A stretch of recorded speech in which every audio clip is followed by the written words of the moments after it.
Hello again, everyone. Truck CB Sales here with a temp report for James in New York on this RCI-2995DXCF. James, I got you ready to go, bud. Tune alignment.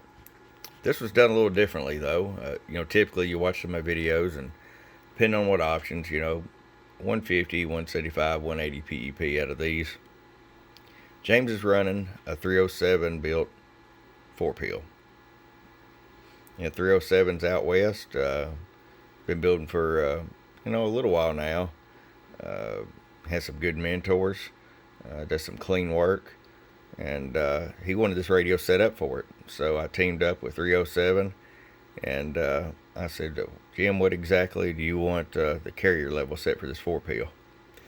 He said, Brian, just set it about 3 watts all the way down. So we did just that. 5-watt slug. There's your 3 watts. Now, if you decide to run just the radio, put the 50-watt slug in here.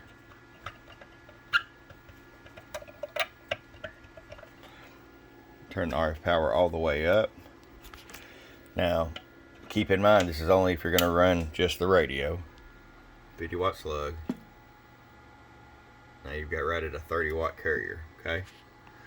And Jim at a 307 amp said, let's do about 125 PEP swing for the 4-peel HG box. 250-watt slug and peak. Hello. You ask and you shall receive. 125 exactly. Let me show you average power swing. Hello. About 60 bird average.